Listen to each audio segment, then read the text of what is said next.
Hi friends, नमस्कार।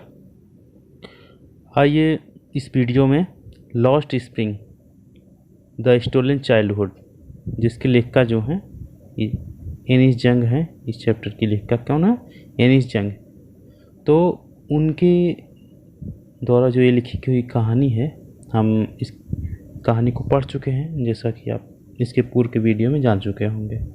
तो आइए अब जानते हैं, अब पढ़ते हैं हम क्या short answer type question. Short answer type question जिनका जो है परीक्षा में ज़रूर स्थान रहता है, वो आते ज़रूर हैं। इन पे आप अपनी बुक देखिए, उसमें है पहला क्वेश्चन है, why did Anees Jung ask Saheb about the school, what was its impact on Saheb. Anees Jung Saheb से स्कूल के बारे में क्यों पूछती हैं और इसका साहेब के ऊपर क्या प्रभाव था। तो आप देखेंगे आंसर, देखते हैं। एनिस जंग आस्ट पूछती हैं साहेब से अबाउट द स्कूल के बारे में, बिकॉज क्योंकि सी वांटेड, वह चाहती टू नो, जानना, अबाउट द इंटेंशन मीन्स उसके दृष्टिकोण, उसके नज़रिए के बारे में, ऑफ साहब के रिगार्डिंग स्टडीज पढ़ाई के संबंध में। अनीस जंग साहब से स्कूल के बारे में इसलिए पूछती है क्योंकि वो पढ़ाई के बारे में साहब के नज़रियों को जानना चाहती थी, साहब के क्या विचार हैं जानना चाहती थी। एट द ऑथर्स ऑफर, लेखिका के ऑफर पर, लेखिका के प्रस्ताव पर, साहब तुरंत गॉट रेडी, तैयार हो गया, to join the school join करने के लिए, स्कूल में शामिल होने के लिए, प्रवेश लेने के लिए। यद्यपि the author offered him non seriously, यद्यपि लेखिका ने उसे गंभीरता से उसे ऑफर नहीं किया था, उससे प्रस्ताव नहीं दिया था, मजाक में प्रस्ताव दिया था, तब भी क्या है, साहब पढ़ाई करने के लिए तैयार हो जाता है। अगला क्वेश्चन है number 2, Why did Saheb and other pickers, rag pickers, why did Saheb and other rag pickers, साहब और अन्य कूड़े बीनने वाले, नॉट वियर चप्पल्स क्यों नहीं पहनते। What excuse did they give for it, what excuse क्या बहाना, डिड दे वे गिव देते हैं, फॉर इट इसके लिए वो क्या बहाना बनाते हैं, देते हैं। साहब एंड अदर रैग पिकर्स, उत्तर इसका देखिए, साहब एंड अदर रैग पिकर्स, साहब और दूसरे कूड़ा बीनने वाले, डिड नॉट वियर चप्पल नहीं पहनते हैं, बिकॉज क्योंकि इट्स देयर ट्रेडिशन, ये उनकी परंपरा हो गई, आदत हो गई, टू अंडर घूमना, bare footed and they do not, नंगे पाँव, और they do not like to wear also, वे इसे पहनना भी नहीं चाहते हैं। साहब और दूसरे लड़के चप्पल इसलिए नहीं पहनते हैं क्योंकि उनकी ये परंपरा हो गई है, उनकी आदत हो गई, और वे इसे पहनना भी पसंद नहीं करते। दे एक्सक्यूज्ड, वे बहाना बनाते हैं। दैट की देयर मदर, उनकी माँ, डिड नॉट गिव, नहीं देती है। देम मीन्स उन्हें, फ्रॉम द सेफ, अलमारी से, ताखे से, वे इसका बहाना बनाते हैं कि उसकी माँ जो है उसे ताक से नहीं उतारती है, ठीक है, नहीं देती हैं। अगला क्वेश्चन है, हाउ मेनी रैग पिकर्स, कितने की कूड़ा बीनने वाले, use to live in Seemapuri में रहते हैं, सीमापुरी में कितने कूड़ा बीनने वाले रहते हैं, Delhi. How did they settle there, वे वहाँ कैसे आए। तो आइए उसका आंसर देखते हैं। इन सीमापुर में Delhi, more than 10,000 rag picker, 10,000 से अधिक कूड़ा बीनने वाले, यूज टू लिव, रहा करते हैं। दिल्ली के सीमापुरी इलाके में 10,000 से अधिक कूड़ा बीनने वाले लोग रहा करते हैं। दे हैव लिव्ड, वे रहते हैं देयर, वहाँ, फॉर मोर देन 30 ईयर्स, 30 सालों से अधिक, एज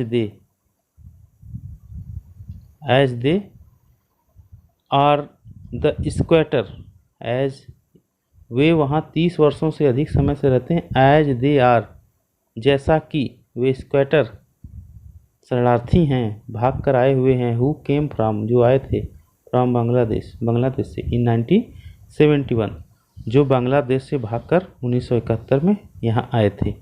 चौथा प्रश्न है what was the meaning of garbage for children, what was the meaning क्या अर्थ था ऑफ गार्बेज कूड़े कचरे का, फॉर चिल्ड्रन बच्चों के लिए कूड़े कचरे का क्या अर्थ था। What did they find it, क्या उसमें वे क्या पाते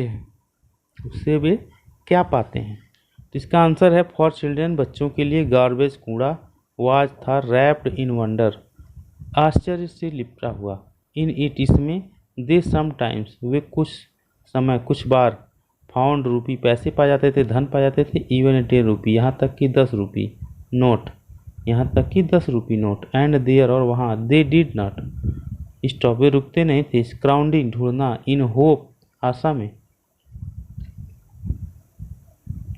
और फाइंडिंग मोर अधिक प्राप्त कर लेने के, इसलिए वे अधिक प्राप्त कर लेने की आशा में ढूंढना या खोजबीन बंद नहीं करते थे, खोजबीन रुकते नहीं थे। एक बार पूरा अर्थ देखिए, for children garbage were wrapped in wonder, बच्चों के लिए कूड़ा जो है क्या था, वो आश्चर्य से लिपटी हुई वस्तु थी, इन इट इसमें, they sometimes found rupee even a 10 rupee note and therefore they did not stop scrounging in hope of finding, कुछ बार ढूंढते समय वे रुपया पाते थे, धन पाते थे, यहाँ तक कि 10 रुपये का नोट भी पा जाते थे, अतः वे और अधिक पाने की उम्मीद में ढूंढना या अपनी खोजबीन बंद नहीं करते थे, लगातार खोजते रहते।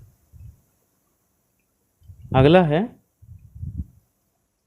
What job did Saheb take up, what job did Saheb take up, साहब ने कौन सी जॉब कर ली थी। ठीक है, आपके बुक में इसकी जगह है why did Saheb join the milk booth, why did Saheb join milk shop. ठीक है, इतने की जगह वाज ही हैप्पी, क्या वो खुश था। यहाँ पे प्रश्न है what job did Saheb take up, Saheb ने कौन सी नौकरी किया था, वाज ही हैप्पी क्या वो खुश था। साहेब, आंसर है Saheb took up a job in tea stall, Saheb ने टी स्टॉल में नौकरी कर ली थी। दो मीन्स यद्यपि he gets 800 rupee and all his meals, यद्यपि वह 800 रुपये और हर समय का भोजन पाता था। ही इज नॉट हैप्पी, वह खुश नहीं था। And his face had lost the care free look, और उसके चेहरे ने जो केयर फ्री लुक था, जो निश्चिंतता का, जो बिल्कुल बेपरवाही का भाव था, उसे खो दिया था। ही इज बाउंड वो बांध दिया गया था, एंड बर्डन और उस पर लाद दिया गया था। As he now has to follow the order of his master and is no longer his own master. He is bound वह बांधा गया था, उसे नियंत्रित कर लिया गया था। ही बर्डन उस पर बोझ दे दिया गया था, बोझ डाल दिया गया था। एज ही नाउ जैसा कि अब वह, ही हैज़ टू फॉलो उसे अनुसरण करना था, मानना था, आदेश मानना, ऑफ ऑर्डर आदेशों को मानना था, जैसा कि उसे अब आदेशों को मानना था, ऑफ हिज मास्टर अपने मालिक का, एंड और is no longer his own master अब वह अपना स्वयं का मालिक नहीं रहा। अगला क्वेश्चन है हु वाज मुकेश, मुकेश कौन था। वेयर डिड ही बिलोंग, कहाँ से वो संबंधित था। And what was his ambition, और उसकी महत्वाकांक्षा क्या थी, उसकी आशा क्या थी, वो क्या चाहता था। ठीक है, तो इसका आंसर देखते हैं।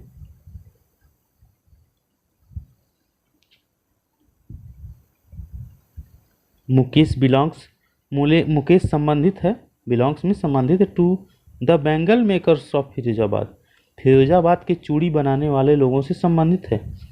वेयर, जहां ईच फैमिली, हर परिवार, इज इंगेज्ड, लगा हुआ है, इन बैंगल मेकिंग, चूड़ी बनाने में। मुकेश फिरोजाबाद में चूड़ी बनाने वाले परिवार से संबंधित है, परिवार से है, जहां हर चूड़ी बनाने वाला हर परिवार, जहां हर परिवार चूड़ी बनाने में लगा हुआ है। मुकेश इज है एन एम्बिशियस, महत्वाकांक्षी पर्सन, व्यक्ति, बिकॉज, क्योंकि he wants to become a motor mechanic. Mukesh एक महत्वाकांक्षी व्यक्ति है क्योंकि वह एक मोटर मैकेनिक बनना चाहता है। Of families being involve in bangle making, sorry by breaking, mechanic by breaking, तोड़ते हुए, free from the vicious wave of generation of families being involve in bangle making. By breaking, तोड़ते हुए, free और स्वतंत्र होकर, फ्रॉम मीन्स से, vicious wave, इस बुरी तरंग से, बुरी धारा से, ऑफ जनरेशन, पीढ़ियों से, ऑफ फैमिलीज, परिवारों के, बीइंग इन्वॉल्व, लगे हुए हैं, इन बैंगल मेकिंग, चूड़ी बनाने के। मुकेश एक महत्वाकांक्षी लड़का है, व्यक्ति है, क्योंकि वह मोटर मैकेनिक बनना चाहता है। वह इस खराब धंधे को छोड़कर, जिसमें परिवारों की पीढ़ियां जो चूड़ी बनाने में लगी हुई हैं, इस परंपरा को तोड़ करके वो मोटर मैकेनिक बनना चाहता है। ऑन आस्किंग, पूछने पर मुकेश से, मुकेश कहता है, I will be a motor mechanic, मैं मोटर मैकेनिक बनूंगा। I will learn to drive a car, मैं कार चलाना सीखूंगा। Thus he wants to be his own master, इस प्रकार वह अपना खुद का मालिक स्वयं बनना चाहता है। हाउएवर, जब कभी, because he is caught up, because he is caught up, वो गिरफ्त में आ गया है, इन द विशियस, खराब, बेकार, साइकिल, चक्र, क्रिएटेड बाय अदर्स, दूसरे के द्वारा जिसका निर्माण किया गया, क्योंकि यह वह दूसरे के द्वारा निर्मित बनाए गए बुरे चक्र में, कुचक्र में फंस गया है। He will not be able to realise, he will not be able, वह समर्थ नहीं हो पाएगा, टू रियलाइज, महसूस करने, हिज ड्रीम, अपने सपने को, and will remain A bangle maker, और एक बैंगल मेकर बन करके रह जाएगा और अपने सपने को नहीं जी पाएगा। अगला है प्रश्न, why did Mukesh volunteer to take the narrator home who were there in the home. Why means, क्यों मुकेश वॉलंटियर, मुकेश उत्साहित रहता है, to take the narrator home, लेखिका को घर ले जाने के लिए, who were there in the home, घर में कौन थे। तो लेखक, इसमें प्रश्न है कि लेखक को घर ले जाने के लिए मुकेश क्यों उत्साहित था और वहाँ घर पे कौन कौन थे। आंसर है, मुकेश वॉलंटियर्ड, मुकेश ले गया, साथ लेके गया, to take the narrator to his home, लेखिका को अपने साथ अपने घर ले गया, बिकॉज, क्योंकि हिज हाउस, उसका घर, वाज था, बीइंग रिबिल्ड, बनाया जा रहा, एंड और, ही वांटेड, और वह चाहता था, to show it to her, उन्हें दिखाना चाहता था। मुकेश लेखिका को अपने घर ले जाने के लिए बहुत उत्साहित इसलिए था क्योंकि वह अपने लेखिका को अपने घर ले जाकर नए बनाए जा रहे घर को फिर से बनाया जा रहा मकान, उसको दिखाना चाहता था। इन द होम, घर में, देयर वर मेनी मेंबर्स, वहाँ घर में बहुत सारे सदस्य थे, बहुत सारे लोग थे। As Mukesh elder brother, Mukesh का बड़ा भाई, हिज ब्रदर्स वाइफ, उसके बड़े भाई की पत्नी, मुकेश फादर, मुकेश के पिता, ग्रैंड मदर, दादी माँ, एंड फ्यू एनिमल्स, और कुछ जानवर। घर में वहाँ बहुत सारे सदस्य थे, घर के सदस्य थे। मुकेश का बड़ा भाई, उसकी पत्नी, उसके पिता और मुकेश का बड़ा भाई और उसके बड़े भाई की पत्नी, मुकेश के पिता और उसकी दादी माँ और कुछ जानवर। अगला प्रश्न है, इट इज हिज कर्म। इट इज हिज कर्म, यह उसका भाग्य है। उसका कर्म है, हिज डिस्टिनी, उसका भाग्य। उसका कर्म, उसका भाग्य। Who said this and why. Who said, किसने कहा, यह किसने कहा और क्यों कहा। आंसर है मुकेश ग्रैंड मदर, मुकेश की दादी माँ। बिलीव्स, विश्वास करती, इन डेस्टिनी, भाग्य में। सी बिलीव्स, वो विश्वास करती है, दैट मीन्स कि they can not God given lineage, ठीक है, या lineage. She believes that they can not God given lineage, क्योंकि वह सोचती हैं कि ये जो भगवान के द्वारा बनाई गई वंशावली है, उससे अलग नहीं हो सकते हैं। इट इज़ देयर डिस्टिनी, यह उन्हीं का भाग है। टू सफ़र लाइक दिस, इस तरह से समस्याओं को झेलना उनका भाग्य है। दे वर बॉर्न, वे जन्मे हैं। इन द कास्ट, जात में, ऑफ बैंगल मेकर्स, चूड़ी बनाने वाले, वो चूड़ी बनाने वाले की जात में जन्मे हैं। And will always be one, और वो हमेशा वही रहेंगे। फॉर दे, इसलिए वे, do not have any control, इसलिए उनके पास कोई नियंत्रण नहीं है। ओवर देयर डिस्टिनी, उनके अपने भाग्य पर। वो चूड़ी बनाने वाले के घर पैदा हुए हैं, इसलिए उनके पास अपने भाग्य को कंट्रोल करने के लिए, नियंत्रित करने के लिए कोई वो समर्थ नहीं है, ठीक है। उनके भाग्य पर उनका कोई नियंत्रण नहीं है। अगला है, what does the bangle symbolise. चूड़ियों से क्या पता चलता है, चूड़ियों से क्या संकेत मिलता है। व्हाट मीन्स क्या, is the role of bangle maker in of Firozabad, Firozabad के चूड़ी बनाने वालों की स्थिति क्या है। आंसर है, द बैंगल सिंबलाइज, चूड़ी चिन्ह होता है एन इंडियन वुमेन सुहाग, भारतीय महिला के सुहाग का, कि वह विवाहित है। चूड़ियाँ एक भारतीय महिला के सुहागन होने का प्रमाण है। द बैंगल मेकर्स, चूड़ी बनाने वाले, और फिरोजाबाद के प्रोड्यूस बनाते हैं the largest quantity of bangles in the country, पूरे देश में बहुत बड़ी मात्रा में चूड़ियाँ बनाते हैं। एंड एक्सपोर्ट, और निर्यात करते हैं bangles to all over the world, और पूरे संसार में हर जगह वो इसको निर्यात करते हैं।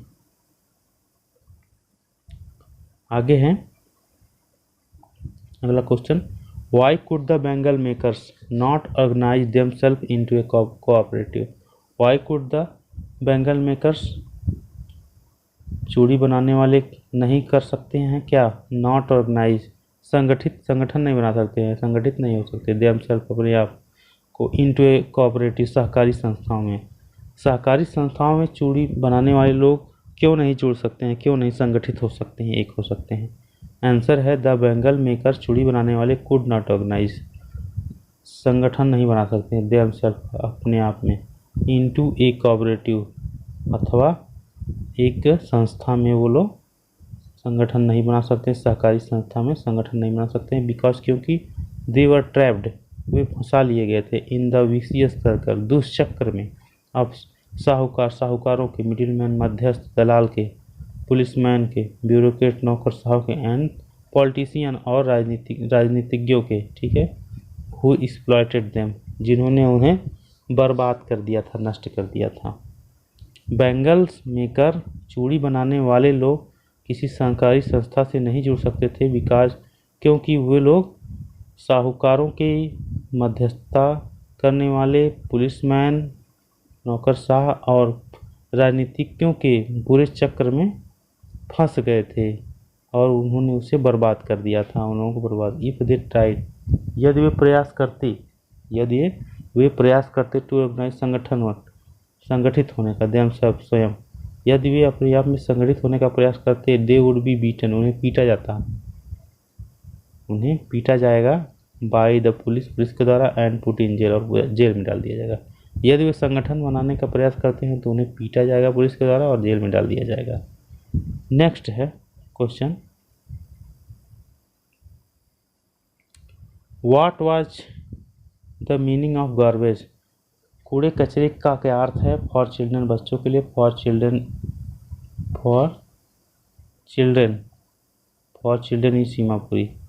सीमापुरी के बच्चों के लिए कूड़े कचरे का क्या अर्थ है? कूड़े कचरे का क्या मतलब है? फॉर चिल्ड्रन, बच्चों के लिए। गार्बेज, कूड़ा कचरा। वाज था रैप्ड इन वंडर, आश्चर्य से लिपटा हुआ वस्तु था, आश्चर्य से भरी हुई वस्तु था। इट इसमें। दे समटाइम्स फाउंड रूपी, कुछ समय रुपए पाए जाते थे।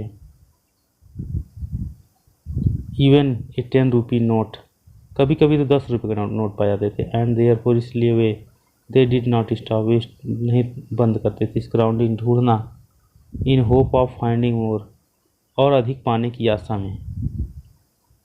ठीक है, सीमापुरी के बच्चों के लिए कूड़ा कचरा आश्चर्य से भरी हुई वस्तु था।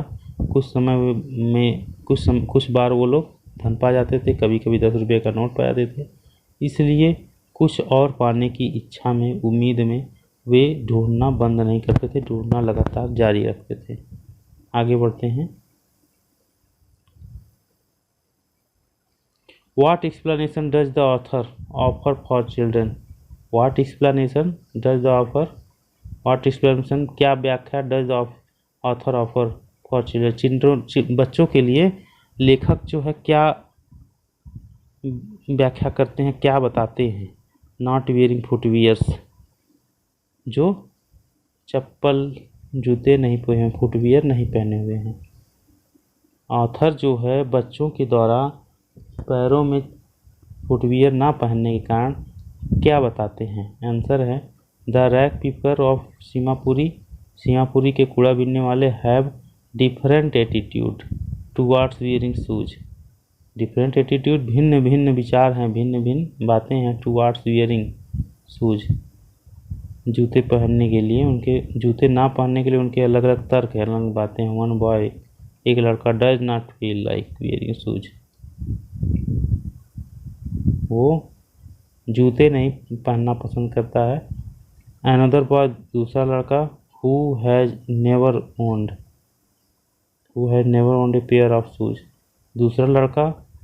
एक दूसरा लड़का जिसने कभी भी अपने जीवन में एक जोड़ी जूते नहीं पाया है, ऑल ही लाइफ, पूरे जीवन भर वांट्स देम, उसे चाहता है।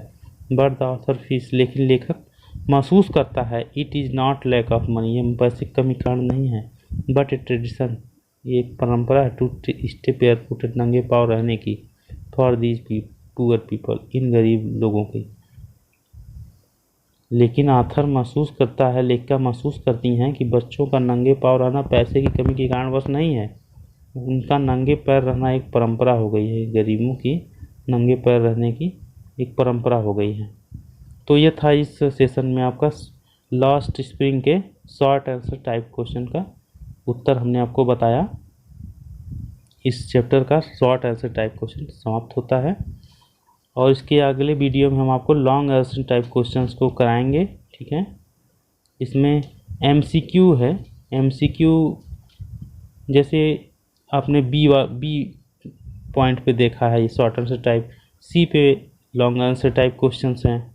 इसके बाद डी पे है एमसीक्यू, डी पे एमसीक्यू हैं, उसको आप स्वयं कर सकते हैं। ठीक है, आप स्वयं कर सकते हैं, लेकिन हम आपको लॉन्ग आंसर टाइप करवाएंगे। ठीक है, तो मिलते हैं अगले वीडियो में, तब तक के लिए नमस्कार।